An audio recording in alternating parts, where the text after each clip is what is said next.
Good morning, everyone.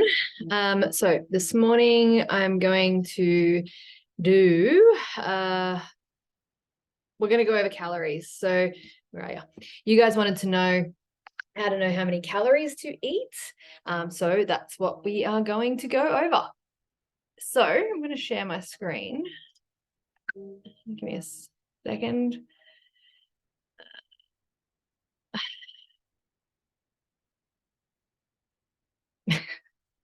Every time you think I'd be onto this by now. Google Chrome. Okay, where are we? Here. Okay. So we're going to go over how to know how many calories to eat. First of all, I want to talk about a few things about this one. I don't have any slides or anything prepared for this because I wanted to share my screen. So first things first, the only way you can really know how many calories you need to eat in order to achieve your goals, whether they are fat loss, muscle gain, whatever, is to count every single thing you put in your mouth, including butters, oils, sauces, the works. This can obviously be pretty tedious, but unfortunately, there's no other way to do it. What gets measured gets managed. What you don't want to do is look at your Apple Watch, Garmin, Fitbit, whatever, and go off the calories that it says. So if it says you've just done a workout and you burn 600 calories and you burn 2,500 for the day, it's not true. They have up to an 80% margin for error, basically, all of them. Like, so they vary, of course, some of them are better than others, but they're good for comparing against yourself. So for instance, you might do a workout on Tuesday and you burn 500 calories. And then on Wednesday, you do another workout and you burn 200 calories. So although you probably didn't burn 500 on Tuesday and 200 on Wednesday, you can see that your workout on Wednesday was less intense. So you have overall, you would have burned less, but the number as such, just don't listen to it at all. The only way we can know is by measuring our body weight, our body fat percentage, the way our clothes fit, the way we feel, and the amount of calories going in, and adjust from there. So what I always suggest doing is getting a few calorie counters. I've got 3 open now, which I haven't put anything into yet, but I'm going to do it on the call now so we can see. And there's usually some variation between calorie counters as well that say this is how many calories you should eat. So I recommend doing 3 and then get an average of those 3 that they say to eat. Start counting and aim to hit those calories every day. Weigh yourself at the start, and in 2 weeks' time, weigh yourself again.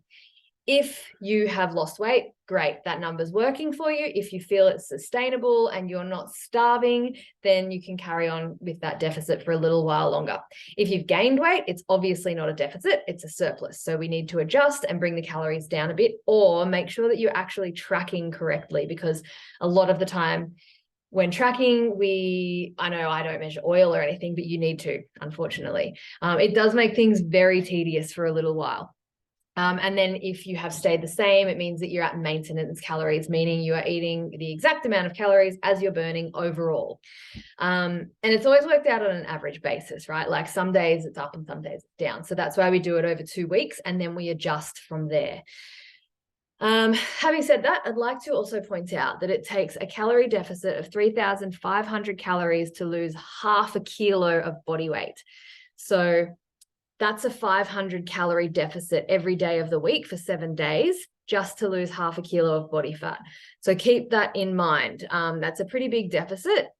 You may be lower on energy, so that's where it might be better to just focus on eating high protein foods and getting your strength training in to actually boost your metabolism. And by that, I mean boost your basal metabolic rate, which means we've got more lean muscle that boosts our basal metabolic rate, if you remember back to the TDEE lesson. And by doing that, doesn't mean that you have to keep cutting your calories, because you'll actually just burn more at rest anyway. So it's easier to hit a deficit. So let's move on and do my stats. So let's see, I want to lose fat. Okay, and this is the James Smith Academy one. Next, I am female, metric, I am 39. I'm about 168 centimeters, I think. Currently weigh about, let's say, 63. I always fluctuate as well. Very normal, especially in females as we go through our cycles. I'm usually 61 is when I'm lean and feeling good and feeling strong. 64 is usually between ovulation and my period. Macro calculator, let's say moderately active, moderate sports, 3 to 5 days a week. Yeah, at the moment, usually probably very active, but right now, moderately. Calculate. So 1,800 calories and 95 grams of protein. So that's our first one.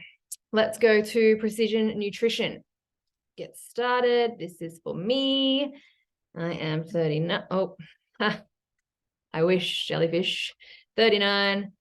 I am female. I am about 168 and I am 63 kilos.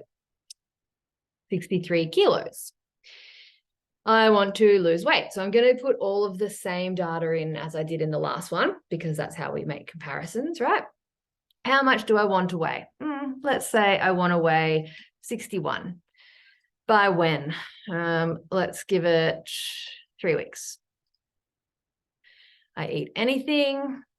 So I do like this one because it gives you this option as well. It's quite interesting. So here's my, that's the macronutrient, their standard one. You can change it, but we'll just leave it as standard for now. How many meals do you like to eat?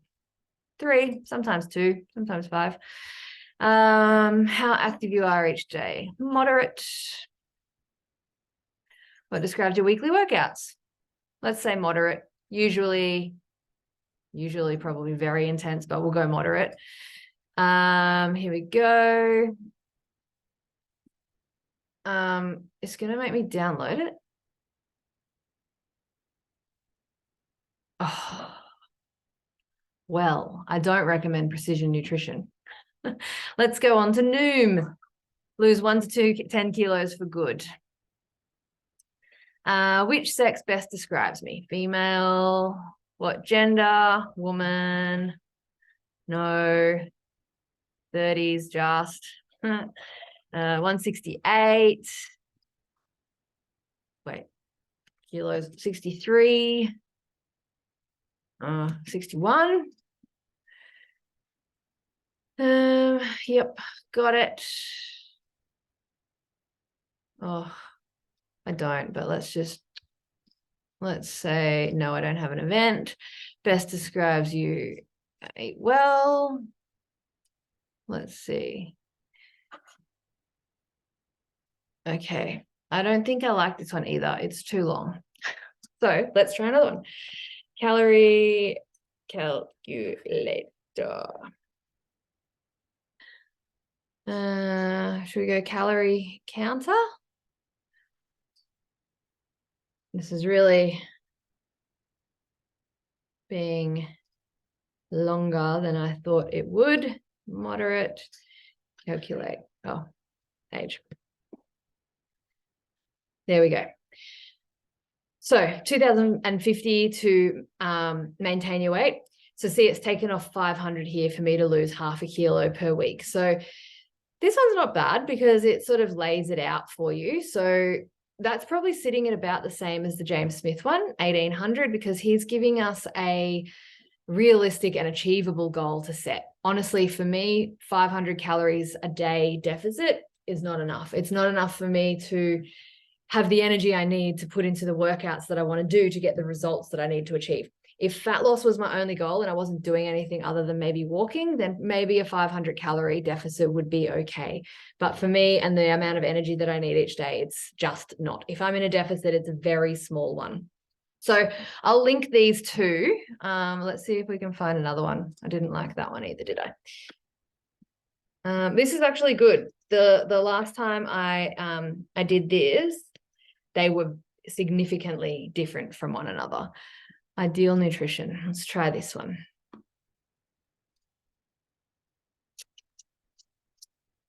Female. Why do I have to put my name in? Weight 63, height 168. Moderate. Moderate. lose weight, target weight loss. Yeah, okay, so let's leave it at that. Use suggested values, female, best metabolic rate, okay. So requirement to achieve goal weight, 1700. So very close to James Smith's 1800. So what I would do here is I would get the average of those two and I would choose a number and I would try to stick to it for 2 weeks. And at the beginning of the 2 weeks, weigh yourself and take photos as well. Photos are great. At the end of the 2 weeks, do the same thing, and then we adjust from there. So the only way to go back over it and summarize, the only way to know how many calories to eat to reach your goals is to count them. After a while, you do get better at it. Once you're closer to your sort of goal weight, I suppose, you start to understand what you can eat and how much you can eat in order to have the energy you need for training, as well as building, repairing muscle and not putting on weight, essentially. But I want to reiterate that we all fluctuate. And especially at the holiday season, we've probably all been in a little bit of a surplus. I know I have. It's no big deal. Just jump back on track. Start focusing on your protein intake again, start hitting the gym and slowly increasing the intensity. Don't think you can go straight back into the same intensity as you were 2-3 weeks ago. Sort of slowly build up, give yourself a bit of a chance to get back into it. Make sure you're resting, go for your walks, and you'll be back on track in no time. So I hope that has helped. I try to make these brief, but I've been on here a while again. If you've got questions about it, please pop them in the group, preferably, so the other girls can benefit from the question as well, or the answer. Or you can, if you don't want to ask publicly, you can ask me privately, and then I can put it in there anonymously for you if I think it's going to be valuable to the girls as well. So thank you all for listening, and yeah, look forward to continuing to see your results.